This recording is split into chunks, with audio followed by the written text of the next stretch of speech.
J'aime. C'est bien beau de vous montrer quel meme coin va exploser dans les prochaines semaines, quelle crypto-monnaie va le plus performer, pourquoi le halving, pourquoi le Bitcoin monte, etc. Mais le plus important, c'est de vous expliquer surtout comment tout fonctionne en crypto. C'est pour ça que dans cette vidéo, je vais te montrer comment les bridges fonctionnent, leur utilité, pourquoi c'est d'utilité publique de savoir comment utiliser un bridge. Parce que si tu ne sais pas utiliser un bridge, tu vas être laissé de côté pendant le bull run. Tu risques d'être beaucoup en galère surtout. Donc reste jusqu'à la fin de la vidéo pour ne rien rater. Et surtout, si c'est pas fait, tu t'abonnes, tu actives la cloche et tu laisses un like pour ne rater aucune de mes prochaines vidéos. Avant tout, je tenais à remercier Crypto News qui est le sponsor de ma chaîne YouTube. Crypto News, c'est quoi? C'est le meilleur site d'actu crypto francophone. Sur Crypto News, tu auras pas mal d'actu altcoin, Bitcoin, ETH, tu auras des pre-sales. Ça fait 8 ans qu'ils sont sur le marché, ils ont près de 250 guides et articles. Comme tu peux voir, ils ont beaucoup d'articles sur le Bitcoin, sur les altcoins, sur les listings Elon Musk, ils ont aussi sur MicroStrategy. Il y a pas mal d'articles aussi sur les runes, les originales, etc. Tu as des guides, des comparatifs d'exchange, bref, tu as tout pour devenir incollable dans le monde de la crypto. Donc si Crypto News t'intéresse, je te le lien en description et en commentaire épinglé. On va faire le point rapidement sur le marché des cryptos cette semaine. Il y a pas mal de rouge, il y a pas mal de vert aussi. On a Ape qui a fait 102%. Pourquoi? Parce qu'ils ont annoncé leur layer 2. Il me semble c'est la Ape Chain. En daily, c'est plutôt rouge comme on peut le voir. C'est normal parce qu'on a eu un petit crash aujourd'hui. Alors c'est pas non plus catastrophique. On a perdu un petit peu quand même. Mais bon, c'est pas non plus le bout du monde. On est toujours à 67 000. Et on est parti cette nuit chercher les 69 500. Donc on s'est fait rejeter comme on peut le voir ici. On a eu une espèce de double top. Et hop, on s'est fait rejeter. Là, je suis en 5 minutes. Du coup, c'est pas terrible. On va se mettre en 4 heures comme on peut le voir. Donc à voir comment ça va se passer. Mais je pense qu'on risque de redescendre dans cette zone ici, prendre un petit peu de liquidité comme on l'a vu ici et ici. Donc moi ce que je pense c'est qu'on pourrait faire ça, potentiellement revenir ici, pullback pour remonter, à voir. Bref. En daily, il y a pas mal de rouge. Mew 4,3, on a Jupiter 3,7, on a Solana 2,4%, Aerodrome qui a perdu 6,5%, Ondo qui a perdu 5,5%, on a Suisse 1,4%, Wormhole qui a perdu 5,2%, Brett qui a perdu 3,9%. Pendant ce temps-là, on a Popcat qui a pris 4,1% aujourd'hui. En monthly, ça reste magnifique. Mog 81%, WIF 49%, HUX 57%, Worldcoin 42%, Aerodrome 48%, BGB 23%. Bref, ce mois-ci, c'est vraiment magnifique. Et voilà, en weekly, bon, il n'y a rien de fou comme on l'a dit, sauf Doge aussi qui a pris 21%, parce que voilà, tous les mêmes coins s'agitent, et qui dit même coin dit forcément le Doge. Je pense que le Doge, pendant ce bull run, pourrait gratter un petit x2, à voir comment ça va se passer, mais je pense pas que le Doge pourrait repartir à l'ATH, à voir. Donc, comme je l'ai dit, je pense qu'on risque de redescendre aux alentours des 65-64. Pourquoi pas chercher la liquidité dans cette bougie ici qu'on avait eu. Donc, soit bottom ici pour potentiellement repartir, soit break à la baisse pour revenir potentiellement pullback et repartir à la hausse. Et dans le pire des cas, je ne vois pas le Bitcoin redescendre en dessous des 62 000. Pourquoi? Parce qu'on avait bottom ici à plusieurs reprises. Ici, on peut voir, on avait top ici. Ici, il y a beaucoup. Ici, il y a pas mal de liquidité. Ici aussi, on avait bottom. Donc, je pense que le grand maximum qu'on pourrait descendre, ce serait 62 000. Mais dans tous les cas, ce serait toujours une bonne opportunité pour pouvoir recharger nos bagues. Pendant ce temps-là, le Total 3 se porte plutôt pas mal. Comme on peut le voir, on avait été rejeté une fois ici, plusieurs fois ici, une fois ici. Et ici, on a break. On a pullback ici, on est reparti à la hausse. Donc, moi, ce qui me choquerait pas, c'est potentiellement revenir dans cette zone ici. Et on peut voir qu'on a une trending line assez intéressante. Donc, je pense qu'on pourrait rebondir aux alentours des 617 milliards pour pourquoi pas repartir à la hausse. Donc, on pourrait voir potentiellement quelque chose comme ceci, voir si on break, potentiellement pullback et repartir à la hausse. Bref, je suis pas trader, hein, mais ça me semble plutôt logique. Donc, à voir comment ça va se passer dans les prochaines semaines. Mais comme d'habitude, faites attention et investissez sur l'argent que vous pouvez vous permettre de perdre. Petite parenthèse, cette nuit, j'ai fait un coup de fou. J'ai littéralement snipé le Slop, une crypto-monnaie qui est en train de péter en ce moment. Alors, c'est pas un partenariat, rien du tout. De toute façon, ils ont 34 millions de market cap. Il y a 1,2 million de liquidités. J'ai pas que ça à foutre de promote un token. Surtout quand j'ai gratté dessus 6300 $. J'ai fait 14 800%. Je vais prendre mon adresse, je vais la coller. Et comme on peut le voir ici, regardez le petit point d'achat ici, tout en bas. Et j'ai pu vendre ici. Alors, j'ai vendu pour 6 000 $. En sachant que j'avais pas mal perdu ces derniers temps. Du coup, ça m'a permis de rattraper mes pertes. Comme on peut le voir ici, j'ai acheté pour 0,25 et j'ai vendu pour pratiquement 37 Solana. Donc c'est plutôt pas mal, vraiment pas mal du tout même. Donc voilà, je suis encore dessus, j'ai un petit bag alors je vous parle, il me semble que j'ai encore 1300 $ dessus, 1900 $ même, du coup je les garde en moon bag.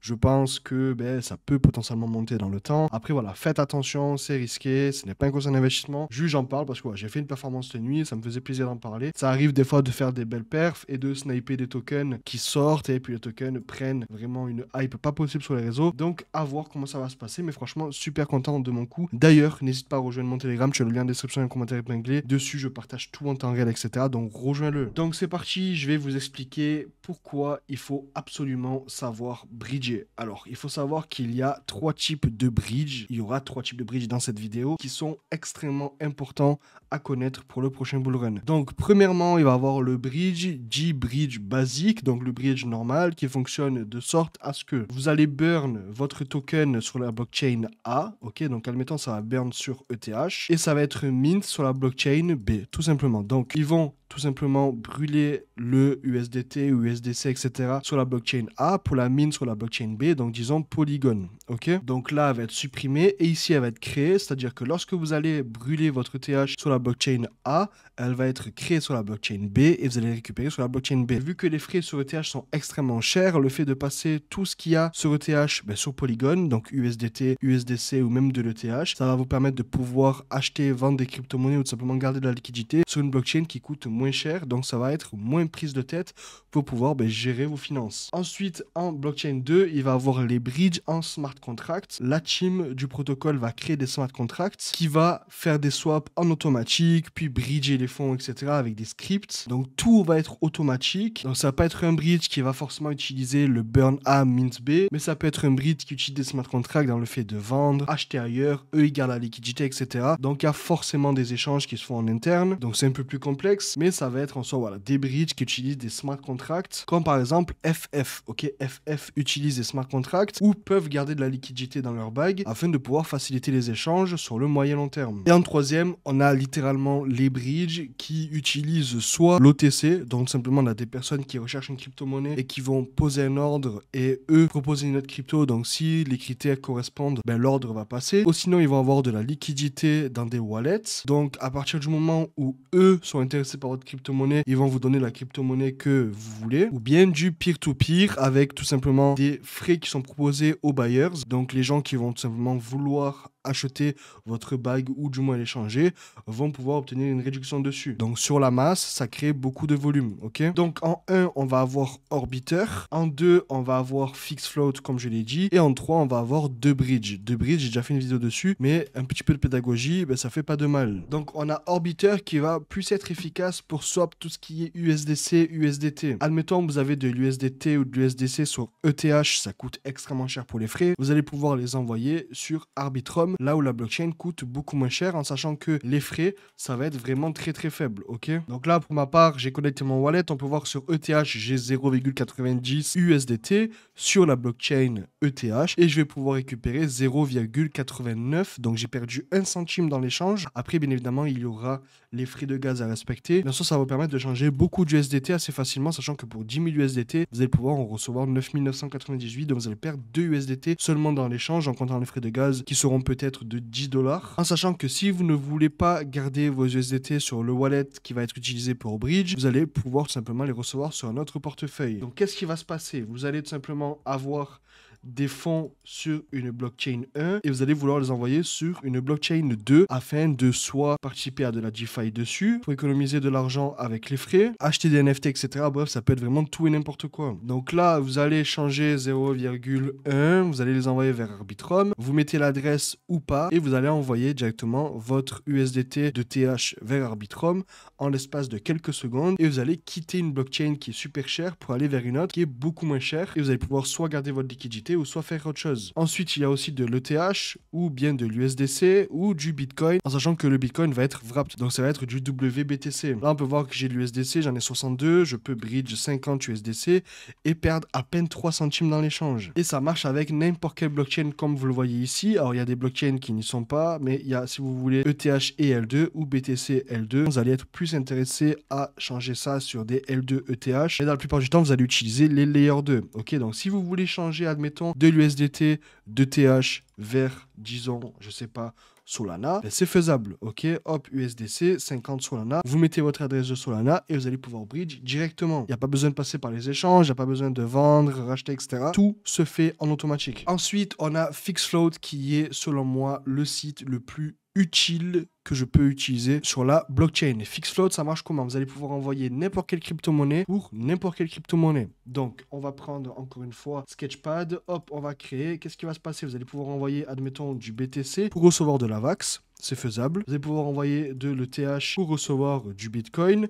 Vous allez pouvoir envoyer, si vous voulez, du XRP pour recevoir du Monero. C'est faisable aussi. Vous allez pouvoir aussi envoyer du Monero pour recevoir, si vous voulez, du Solana. Tout est faisable. Ok, donc admettons, je vais ici et je veux changer du EOS pour recevoir du Solana. Donc je vais envoyer, disons, 20 EOS. Alors le minimum c'est 33, 50. Je vais recevoir 0,14 Solana. Je vais sur mon Solana ici, je copie l'adresse, je la colle ici et je mets échanger maintenant. C'est-à-dire que à partir du moment où je vais envoyer les 50 EOS sur l'adresse ici, donc l'adresse est FixFloat avec le mémo, je vais directement recevoir mes 0,14. Et comment ça fonctionne? Soit eux, ils ont directement de la liquidité en stock et ils vont pouvoir directement vous envoyer votre Solana ou n'importe quelle crypto-monnaie à partir du moment où le dépôt est confirmé et que en soi, ça a été bien trouvé sur la blockchain, etc. Ou soit ils ont des scripts qui vont automatiquement vendre votre EOS. Puis, admettons, le EOS, ils vont le vendre en USDT et l'USDT, ils vont le prendre en Solana et ils vont l'envoyer vers votre wallet. Et en fait, voilà, ça fait plusieurs voies comme ça qui font que lorsque vous envoyez votre EOS, vous allez recevoir du Solana. Et ça marche pareil. Le Bitcoin qui va être peut-être changé en USDT et qui va être envoyé en AVAX. Ou peut-être l'ETH qui va être vendu en USDC qui va être envoyé en Bitcoin, etc., etc. Et tout est automatique et c'est comme ça que vous allez pouvoir swap pas mal de crypto pour une autre crypto. Et croyez-moi que c'est extrêmement chill parce que des fois, vous avez besoin de Solana, vous avez de l'ETH, le temps d'envoyer l'ETH, d'attendre les confirmations, etc. Là, non. FixFloat, en l'espace de 10 secondes, c'est fait et vous allez pouvoir recevoir la crypto-monnaie en temps et en heure. Vraiment, ça prend vraiment quelques minutes, grand maximum. Admettons, vous voulez changer, je sais pas, du Toncoin pour recevoir du Bitcoin. Imaginez sur un échange, la galère que ça aurait été. Envoyer le Toncoin, attendre la réception, changer le Toncoin en USDT, puis l'envoyer, puis le Bitcoin, etc. Bref, c'est un carnage. Là, vous envoyez, disons, 1000 tonnes, ok, et vous allez recevoir 5000 $ en Bitcoin en sachant que vous envoyez l'équivalent de 5195 USDC et vous allez recevoir l'équivalent de 5168. Donc, vous allez perdre, disons, 30 $ dans l'échange. Mais quand vous en avez vraiment besoin, honnêtement, vous regardez pas vraiment les frais. Surtout quand c'est faible comme ça, on parle de même pas 1%, c'est 0,5%. Je répète, ce n'est pas une collaboration, il n'y aura pas de lien d'affiliation, rien du tout. Juste, je vous montre comment changer une crypto-monnaie pour une autre en un temps record, en réduisant les frais, afin de vous en sortir pendant le prochain bull run. Et le troisième, on a Debridge qui est, selon moi, beaucoup plus utile que FixFloat. Pourquoi?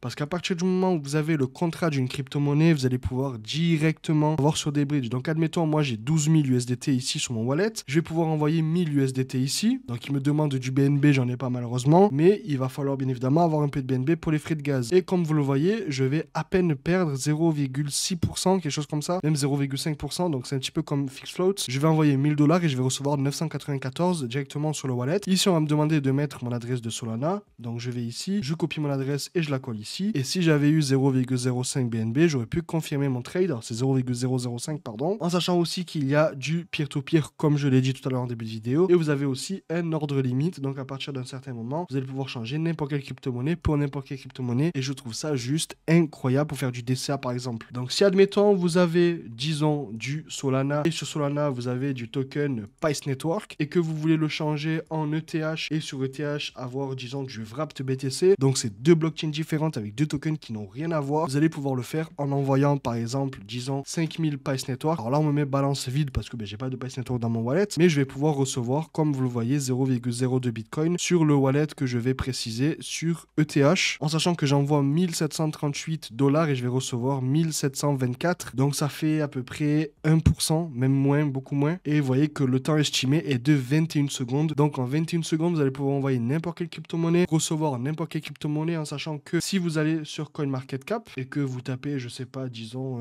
Aevo, ok, on va prendre Aevo, je sais pas. Donc Aevo qui est une crypto-monnaie sur ETH, je vais copier le contrat et admettons, je veux envoyer du Pice Network et recevoir de l'Aevo qui est sur la blockchain ETH. Je clique sur Ethereum, je colle le contrat, Aevo sort et là je vais pouvoir changer mon Pice Network pour de l'Aevo en 21 secondes en gardant toujours les mêmes frais. Donc je trouve ça génial. Donc les bridges, pour conclure, ça sert à quoi? Les bridges, ça sert de pouvoir avoir de la liquidité sur toutes les blockchains en un temps record, donc un temps qui est extrêmement rapide, pour des frais très très faibles. Ça va vous permettre de sortir des L1 qui sont extrêmement chers, parce qu'honnêtement ça devient vraiment insupportable, et de prendre la liquidité des L1 pour les envoyer vers des L1 qui sont soit moins chers, ou soit envoyer vers des L2 en un temps record, donc simplement en quelques secondes, comme vous l'avez vu là, c'était 21 secondes il me semble. Sur Fixload pareil, c'est une trentaine de secondes, et sur Orbiter c'est plus si vous avez des stables, parce que c'est beaucoup plus simple, et les frais sont beaucoup plus faibles. Là on parlait de quelques centimes pour Orbiter, donc si vous voulez bridge 1 million d'USDT, ben vous allez perdre vraiment 1 centime ou peut-être quelques centimes. Et si admettons vous avez un événement sur une blockchain X et que vous avez de l'argent sur une blockchain X, ben vous allez pouvoir tout simplement envoyer votre liquidité d'une blockchain X vers une autre blockchain en un temps record. Donc voilà, dans ces vidéos je t'ai montré comment bridge tes fonds extrêmement rapidement, à quoi ça sert, pourquoi tu dois savoir le faire, parce que ça peut te servir à n'importe quel moment. Moi pour ma part je fais beaucoup de volume comme on peut le voir ici sur des bridges. Alors je sais pas si on va pouvoir directement le voir ici. Protocol Activity, ouais, j'ai fait 107 000 $ de bridge en 30 trades et ça m'a coûté 122 $. Et comme on peut le voir ici, tous mes échanges, donc 4 000 $, 500 $, 400 $, 49 $ ici, 7 000 $, 10 000 $, 10 000 $ ici encore, 3 000 $. Bref, je fais beaucoup d'ordres, je bridge beaucoup parce que j'en ai besoin constamment. Si cette vidéo t'a plu, fais-le moi savoir en commentaire et n'oublie pas de t'abonner, d'activer la cloche et de laisser un like.